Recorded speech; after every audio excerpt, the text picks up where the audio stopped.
Hello दोस्तों, विद्या मंत्र channel में आपका हार्दिक स्वागत है। देखिए, आज आपको एक बहुत बढ़िया अपॉर्चुनिटी इंजीनियरिंग ग्रेजुएट्स के लिए आई हुई है। वो अपॉर्चुनिटी क्या है, मैं आपको तो बता दूं कि वो अपॉर्चुनिटी एचपीसीएल में ऑफिसर्स पोस्ट के लिए है। देखिए, मैं आपको थोड़ा सा क्लियर कर देता हूं कि एचपीसीएल एक हमारी महारत्न कंपनी है और ग्लोबल लेवल पे इसका रिकग्निशन है। अगर मैं बात करूं 2021-22 में जो इसकी एनुअल सेल्स थी, gross cell 3,72,642 crore.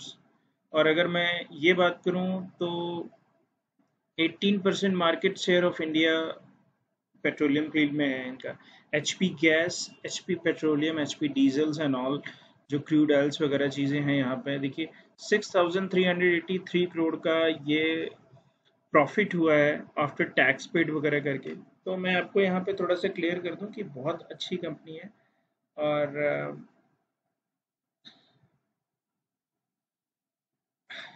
Without wasting the time हम लोग बात करते हैं कि जो रिक्रूटमेंट आया है, ठीक है, ये किसके लिए है। इसमें साफ साफ ये देखिए क्या क्या लिखा गया है कि HPCL invites the application for the motivated candidates. ठीक है, ये देखिए यहाँ पे अगर मैं बात करूँ, ये talented and motivational candidates career opportunity. ठीक है, ठीक है। 23rd ऑफ द जून से फॉर्म स्टार्ट हो गए हैं। 22nd ऑफ द जुलाई 2022 को फॉर्म कंप्लीट हो जाएंगे। ऑनलाइन एप्लीकेशन की डेडलाइंस है और वैकेंसी बहुत अच्छी है। मैं आपको थोड़ा सा यहाँ पे क्लियर करता हूँ वैकेंसीज के बारे में। ठीक है, ये जो कितनी कितनी पोस्ट आई हुई हैं उसके बारे में थोड़ा सा मैं यहाँ पे क्लियर कर देता हूँ कि अगर मैं मैकेनिकल इंजीनियरिंग की बात करता हूँ तो मैकेनिकल इंजीनियरिंग की टोटल हमारे पास 103 पोस्ट हैं और जो maximum age of the candidate है वो 25 ईयर है। ठीक है, और 4 year full time regular engineering होनी चाहिए आपके मैकेनिकल इंजीनियरिंग में। और जो ग्रेड आपको मिलेगा वो E2 मिलेगा। E2 क्या होता है वो मैं आपको आगे बताऊंगा। अगर इलेक्ट्रिकल इंजीनियरिंग की बात करते हैं तो E2 ग्रेड पे ही जो हमारे 42 वैकेंसीज हैं टोटल, 25 इसकी भी एज है।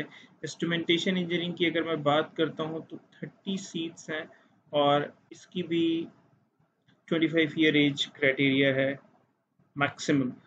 4 year full time regular engineering होनी चाहिए। सिविल की अगर मैं बात करूँ तो 25 सीट्स हैं और इसकी भी एज आपकी 25 है। ठीक है, अगर मैं यहाँ पे थोड़ा सा क्लियर करता हूँ आपको कि एज का क्राइटेरिया बहुत कम रखा है यहाँ पे।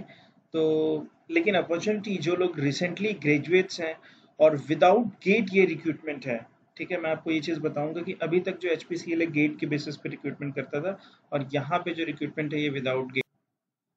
जो वैकेंसीज और आई हैं और किस इंजीनियरिंग डोमेन में, तो मैं आपको बता दूं यहाँ पे केमिकल इंजीनियरिंग की डोमेन में आई हैं। कितनी पोस्ट आई हैं? 7 पोस्ट आई हैं। अगर मैं कंप्यूटर साइंस और IT के बारे में बात करता हूँ तो यहाँ पे 5 पोस्ट आई हैं। ये सारा का सारा रिक्रूटमेंट विदाउट गेट होगा। अगर मैं सेफ्टी ऑफिसर के बारे में बात करता हूँ, सेफ्टी ऑफिसर के बारे में बात करता हूँ तो सेफ्टी ऑफिसर की भी रिक्रूटमेंट होगी और वो किस ग्रेड में होगी? E2 में होगी और इसके लिए जो 6 वैकेंसीज हैं, 27 एज है और भी बहुत सारे रिक्रूटमेंट हैं। यहाँ पे मैं आपको थोड़ा सा क्लियर करता हूँ। सेफ्टी ऑफिसर उत्तर प्रदेश में 6 वैकेंसीज हैं। सेफ्टी ऑफिसर तमिलनाडु में 1 वैकेंसीज हैं, एज 27 है। सेफ्टी ऑफिसर केरला में 5 वैकेंसीज हैं, 27 एज है। सेफ्टी ऑफिसर गोवा में 1 वैकेंसीज हैं, E2 में ही रिक्रूटमेंट होगा। ठीक है, तो और किस किस डिसिप्लिन में है वो मैं आपको थोड़ा सा बता देता हूँ कि फायर एंड सेफ्टी ऑफिसर्स की जो 2 पोस्ट हैं, क्वालिटी कंट्रोल ऑफिसर्स की क्या कहते हैं 27 पोस्ट हैं, E2 ग्रेड पे होगा। 2 ईयर फुल टाइम MSc होना चाहिए एनालिटिकल, फिजिकल और ऑर्गेनिक इनऑर्गेनिक में। बहुत अच्छी पोस्ट है। ब्लेंडिंग ऑफिसर की 5 वैकेंसीज हैं। चार्टर्ड अकाउंटेंट की 15 वैकेंसीज हैं। ठीक है, HR ऑफिसर्स की 8 वैकेंसीज हैं।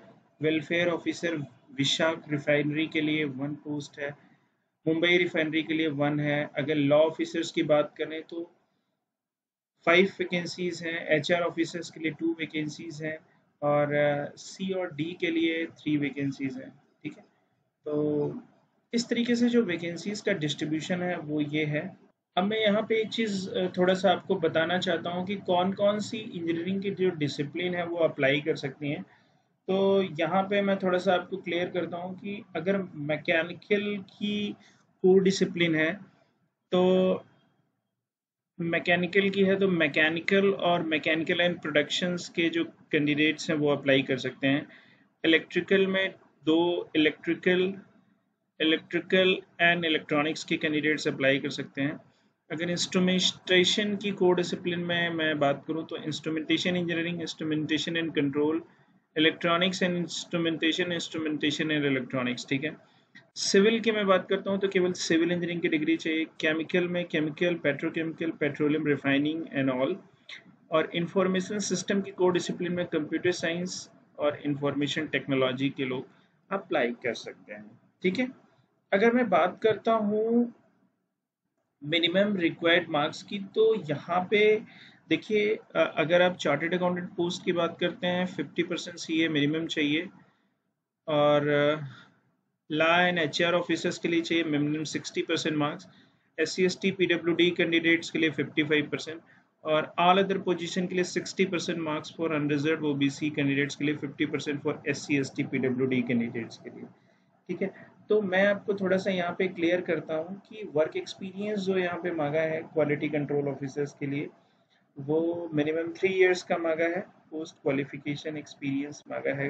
ठीक है, तो ऐसे जो रिलेवेंट जॉब्स के लिए डिफरेंट डिफरेंट एक्सपीरियंस है वो आप यहाँ से चेक ऑफिसर्स में तो मिनिमम 3 ईयर एक रिलेवेंट एक्सपीरियंस मांगा है पेट्रोलियम और लुब्रिकेंट्स फील्ड्स में और additive through solubilizer operation, knowledge of grease reactions with the different acids and base, and knowledge of the base oil refining technologies, lubricant industry process में chemical effects क्या होते हैं, additive on the base oils। सो ये basic knowledge आपको यहाँ पे होनी चाहिए।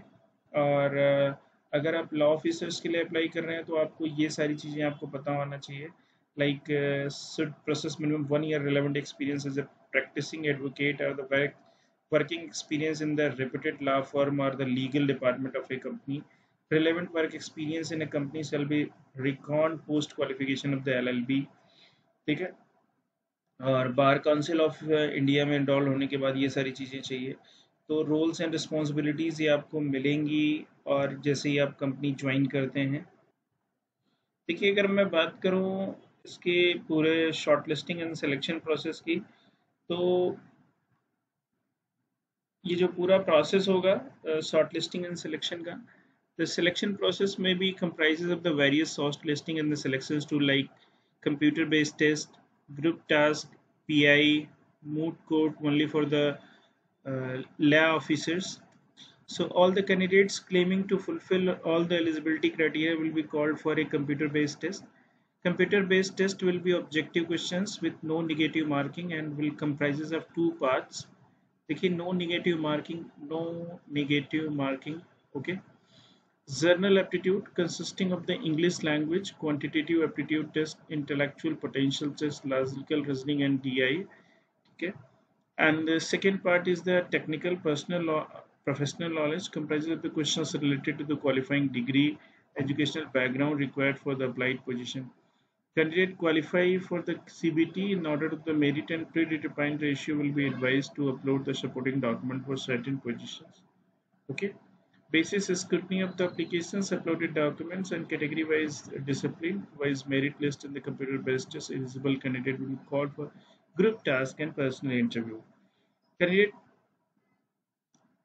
must be secure minimum qualifying marks in each of the stages like computer-based test, group task, and PI considered for the further selection process. Hope you understand. Okay. तो यहाँ पे आपको क्या करना है कि जब आपका कंप्यूटर बेस्ड टेस्ट में सिलेक्शन हो जाएगा तब एक certain number of the candidates को सारे कैंडिडेट्स को बोला जाएगा कि आप ऑनलाइन अपनी सारे डॉक्यूमेंट्स अपलोड कर दीजिए। उसके बाद पर्सनल इंटरव्यू और ग्रुप डिस्कशंस के लिए बुलाया जाएगा, और उसमें आपको मिनिमम मार्क्स अचीव करने होंगे, अदरवाइज आपका सिलेक्शन नहीं होगा। ठीक है। तो अगर मैं बात करता हूँ ग्रेड पे के बारे में, जो सैलरी आपको मिलेगी तो वो क्या होगी, कॉस्ट, जो ग्रेजुएट्स हैं उनकी सैलरी होगी, E2 ग्रेड में सिलेक्शन होगा, और आपकी 16.26 लैक्स आपकी कॉस्ट टू कंपनी होगी। ठीक है। जो सी और डी ग्रेड्स के लिए होंगे, सी ग्रेड्स के लिए वो 26.97 लाख और डी ग्रेड्स के लिए 31.32 लाख। ठीक है। देखिए सीटीसी जो होगा वो आपका सारी चीजें जो आपके ऊपर खर्च करेगी कंपनी, उसका पूरा कंपोनेंट होता है। लाइक आपका पे ग्रेड होता है, बेसिक पे होता है, रिटायरमेंट बेनिफिट्स होते हैं, डीए होता है, एचआरए होता है, कैफेटेरिया अलाउंसेस होते हैं, परफॉर्मेंस रिलेटेड पे which is depends on the multiple factor payable as per the corporation policy। इसमें देखिए बहुत सारी चीज़ें होती है, लाइक आपका मेडिकल होता है, मेडिकल बेनिफिट्स होता है, डिपेंड एलटी, मतलब बहुत सारी चीज़ें होती हैं, वो आपको मिलती हैं, क्वार्टर्स के बेनिफिट्स मिलते हैं। तो यहाँ पे जब आप ज्वाइन करते हैं तो टोटल 16.26 लाख का इनिशियल आपको जो बेनिफिट मिलता है। ठीक है। आपके ऊपर 16.26 लाख आपका पैकेज मांगा जाता है। ठीक है। ये इनिशियली जब आप ज्वाइन करते हैं। देखिए जब आप ज्वाइन करते हैं, अपॉइंटमेंट का फेज आपका शुरू होता है, तो अपॉइंटमेंट के फेज शुरू होने से पहले कंपनी आपका मेडिकल कराती है, और मेडिकल में आपको फिट होना चाहिए। अगर आप कोई भी किसी भी तरीके का उनको लगता है कि जो कंपनी के मेडिकल गाइडलाइन है वहाँ पे नहीं होगा, तो आपको फाइनल सिलेक्शंस आपका नहीं होगा। ठीक है। प्लेसमेंट एंड पोस्टिंग, देखिए पोस्टिंग और assignment can be any SBU division department of the corporation at any place of the country, and the service thereafter will be transferable as per the requirement of the corporation. This position may involve working in the shift duties। देखिए shift में आपकी duties लग सकती हैं, बहुत ज़्यादा high workload नहीं होता, लेकिन आपकी ड्यूटीज होती हैं। Selected candidates may also be posted assigned to any of the subsidiaries, joint ventures, or any department of the government of India, any department of the government of India or abroad। ठीक है। देखो अगर मैं probation की बात करता हूँ तो द सेलेक्टेड कैंडिडेट्स जो होते हैं, प्रोबेशन 1 ईयर का होता है from the date of the joining. Upon the successful completion of the probation period, officer will be considered for the confirmation as per the company policy। Retention amount, एक 5,000 रुपए का amount will be deducted from the total environments of the first 6 month during the probation period for the officer in SGE2। The amount will be refundable to the officer only after their confirmation। The retention amount will be forfeited in the case of employee leaving the corporation in the service before the confirmation। Probation period से आप छोड़ के पहले जाते हैं तो ये जो आपके 30,000 रुपए हैं ये आपको नहीं मिलेंगे। ठीक है। अगर मैं रिजर्वेशन की बात करता हूँ तो रिजर्वेशन का जो एज पर द जो गवर्नमेंट्स के रूल्स हैं और केसेस चल रहे हैं उनके बिहाफ पे होता है। और E2 में अगर कैटेगरी वाइज देखा जाए तो हमारी जो टोटल वैकेंसीज हैं 106 हैं। और यहाँ पे अगर मैं बात करता हूँ कि जो डिस्ट्रीब्यूशन है, कैटेगरी वाइज डिस्ट्रीब्यूशन है, वो ये है। अनरिजर्व्ड के लिए 106 वैकेंसीज हैं, 29 EWS के लिए हैं, OBC नॉन क्रीमी के लिए 81 है, ST के लिए 19 है, और SC के लिए 56 है। देखिए मैं यहाँ पे टोटली थोड़ा सा क्लियर करता हूँ कि यहाँ पे आपको गेट का एग्जामिनेशन नहीं देना, कंप्यूटर बेस्ड टेस्ट है, और कंप्यूटर बेस्ड टेस्ट में आपको सिलेक्शन वहाँ से होगा। ठीक है। तो अगर मैं बात करता हूँ, अगर आप पब्लिक सेक्टर या किसी डिपार्टमेंट में काम कर रहे हैं,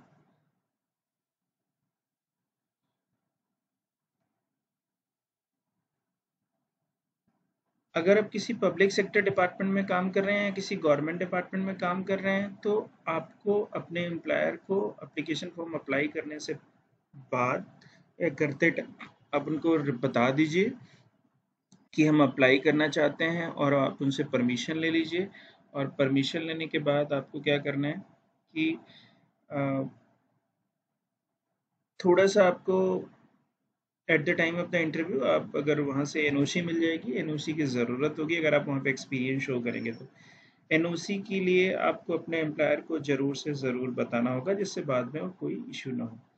देखिए मैं आपको थोड़ा सा यहाँ पे क्लियर कर देता हूँ कि अगर आपने एचपीसीएल से अप्रेंटिसशिप की है और with this regard relaxation in age up to maximum 1 year while computing the eligibility of the candidate apprentice training extend the period of which the concerned applicant had undergone graduate apprenticeship training in any of the HPCL stipulated 5% of the total CBT marks which apprentice score in the CBT test and reckoning such grace marks along with the marks secured by the candidate in the CBT exam for the purpose of the source listing।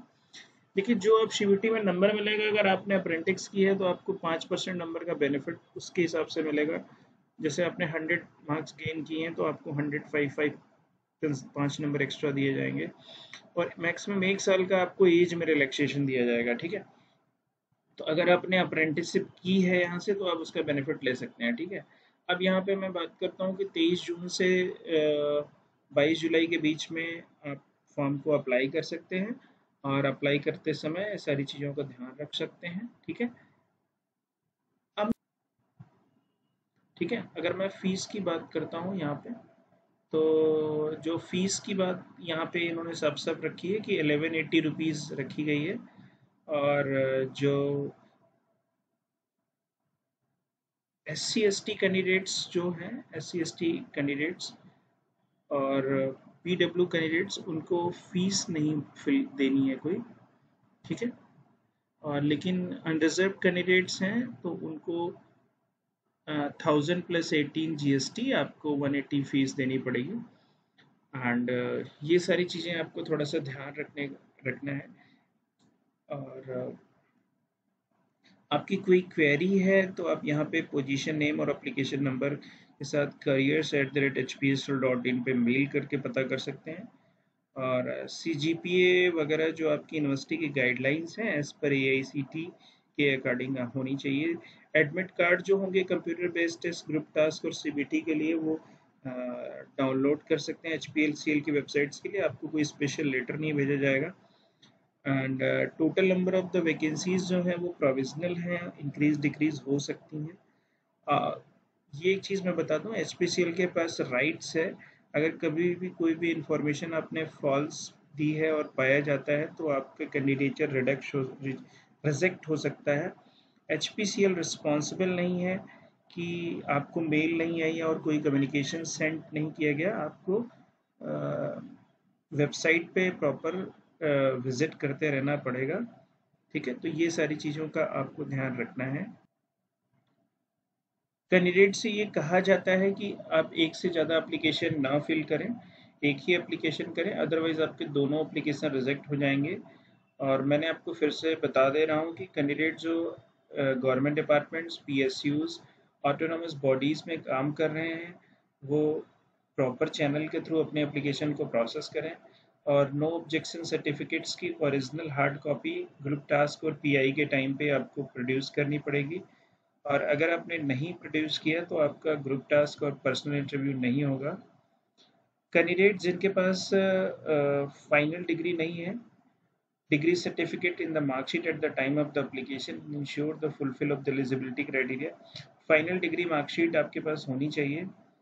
And जहाँ पे experience mandatory है और post completion of the qualifying degree वहाँ पे ज़रूर आप application के time पे एक्सपीरियंस मेंशन करें। कैंडिडेट्स अप्लाई करने से पहले ये ज़रूर ध्यान दे दें कि वो इसेंशियल रिक्वायरमेंट्स क्राइटेरिया को फुलफिल कर रहे हैं कि नहीं। अगर नहीं फुल कर रहे हैं तो आप बिल्कुल अप्लाई मत करिए, अदरवाइज आपका किसी भी स्टेज पे जाके कैंडिडेचर रिजेक्ट हो सकता है। कैंडिडेट्स जो हैं और ऑनलाइन अप्लाई कर रहे हैं और लास्ट डेट का वेट मत करें to avoid the any network failure और वेबसाइट ट्रैफिक हैवी लोड्स। आपकी पेमेंट फेल हो जाए तो आप एज सुन एज पॉसिबल अगर आप अप्लाई करना चाहते हैं तो अप्लाई कर दें। जो सेकेंड क्लास का रेल फेयर मिलेगा कंप्यूटर बेस्ड टेस्ट के लिए, SC/ST PWD के लिए, जहां आपका होम टाउन है वहां से, जहां पे आपका एग्जामिनेशन सेंटर है वहां के लिए। और जो भी कैंडिडेट्स इंटरव्यू के लिए आएंगे उनको थर्ड AC का फेयर मिलेगा इंटरव्यू के लिए, शॉर्टेस्ट रूट का मिलेगा। और अगर आपने 30 किलोमीटर से ज़्यादा की डिस्टेंस ट्रेवल की है तो दूसरा आपके होम टाउन या जो भी आपने मेलिंग एड्रेस दिया है वहाँ से, ठीक है। और कैंडिडेट्स जो हैं will be required to fill the travel TA form, the detail on the SPCL website, ठीक है। Upload it along with the travel proof for travel undertaken. Travel allowances will be processed through online mode. The reimbursement is not applicable to candidates who are already in the central state government PSUs. ये अगर आप job कर रहे हैं तो आपके लिए available नहीं, ये नहीं है, ठीक है।